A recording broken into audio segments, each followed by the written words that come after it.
guys, welcome back. So I had my other table saw that I've been using for going out in the job and cutting fillers and such. It burned out, so I had to buy a new saw, so I ended up buying this one. And it was super cheap, like 139 bucks plus the tax, but when I get it out of the box and start setting it up, I'm realizing it's just a piece of junk. At least the fence system, you know, this is very sloppy, you know. It takes forever to line it up so that it's lining up straight, you know. If you lock it, you can see it'll lock very easy. In fact, it's very hard to get it to lock straight to the blade. So if I was trying to do any cuts with this thing, then it's just a nightmare. So this is basically just a piece of junk. I'm just going to throw that away. And the same thing as this. You can look that it's just sloppy, just basically just garbage. So the rest of the saw isn't too bad a shape. So now what I'm going to do is throw these extra parts away, and what we'll do is we'll super tune this thing so that it works a little bit better. The other thing is too, it doesn't cut near wide enough what I need it. So what I'm going to do now is, first thing I'm going to do is get a piece of plywood, and we're going to put a piece of plywood on top of this thing so that I can cut wider, and then we're going to make a DIY fence system for this thing. So the other thing I wanted to be able to do too is I want to be able to move this thing really easy. And so what I did was, rather than attaching the saw right to the frame, all I did was instead was I just got the bolts. You can see I just put the bolt in the nut, so that when I want to take this thing apart, I just got to lift it up, and it's so light, it's just a one-handed saw, which is what I want. And then when I want to use it, I'm just going to be able to set it up on top of this base, and then it makes it, you know, it's good and sturdy. It's not going to fly off this base. And then that enables me just to pick up my saw, put it in my van, and then pick up my stand and put it in my van as well, just separately. Then when I get to the job site, I'm just going to be able to set it up like that. So I've already made this thing. This is a few days old. But what I'm going to do is just show you how exactly I made it. So all I did is I just took a piece of plywood and I got it set on top of this thing. Now just find the blade slot there because it's already cut. Geez, how hard can it be to find that slot? Excuse me, pretty hard. There. So this is my blade slot, and then all I did was I just screwed this down from underneath. I just screwed this piece of plywood down from underneath, and made sure that this plywood was nice and square to the top.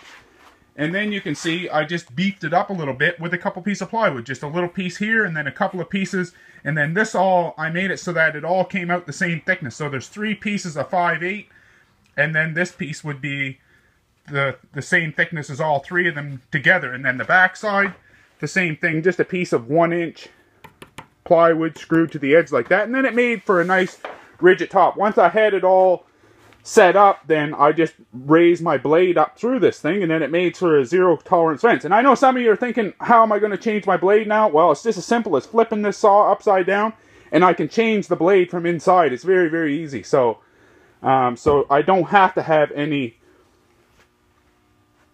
insert here or anything like that, unless I was going to use dado blades on this, but I'm not going to use dado blades on it. This is just going to be strictly just for a ripping saw on the job site for ripping fillers.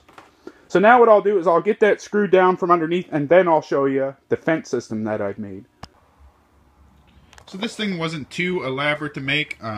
All it is just a little bit of plywood. No, I still got it locked down, so I'll loosen that knob off. And what we'll do is slide it off and just show you how I made it. So this channel, or this beefed up section here, what I wanted to do is I want to use that's what I'm going to be pulling on to bring my fence nice and straight. So all I did I wanted something, I had to beef this up pretty good, so I just added 3 pieces of plywood together. That's to give me enough width to hook my fence down so that it gives me something to keep it nice and straight.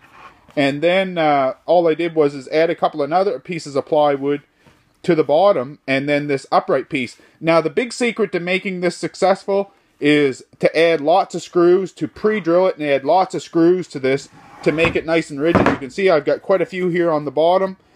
This was to hold it all together nice and tight, and the same thing on this back side here. This was the most imperative one, this back piece, because that's actually what I'm going to be pulling on, because when I tighten this bolt down, you can see where it's going to come out on the inside. That head's going to come out, and it's going to hit against the back side of this thing and pull out on it, and that's going to make this thing straight to the saw blade.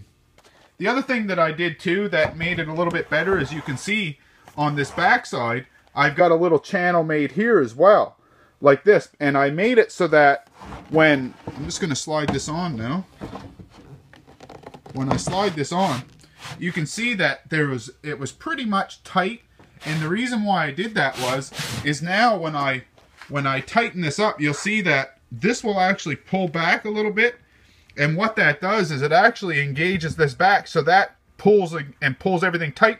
Then the back side of this fence is nice and tight.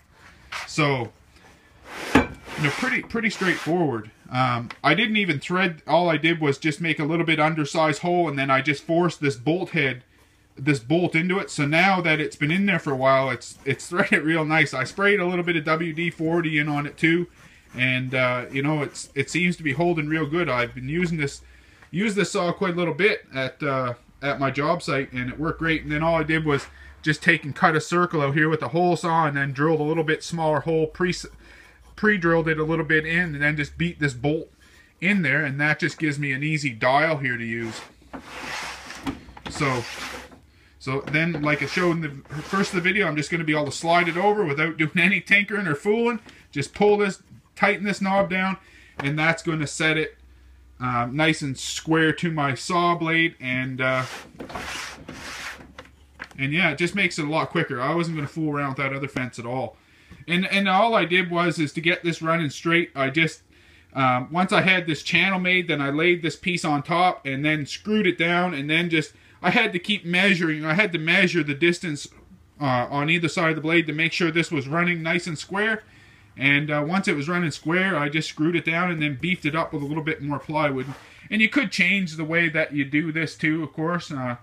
This was just done just in a real hurry because I needed a table saw. Mine burned out, and I needed to have something for the job site to cut fillers, and literally just spent just an hour or two on this to make it. And real happy, real glad that I didn't spend the $600 or on a higher quality saw, because this one's going to do just fine, and it actually gives me a nice width to rip too. So hopefully you guys are having fun watching. Hopefully you'll keep tuning in. I may at a later time make a sled for this thing as well, and if I do, I'll shoot a video to show you that. So thanks for watching, and we'll see you next time.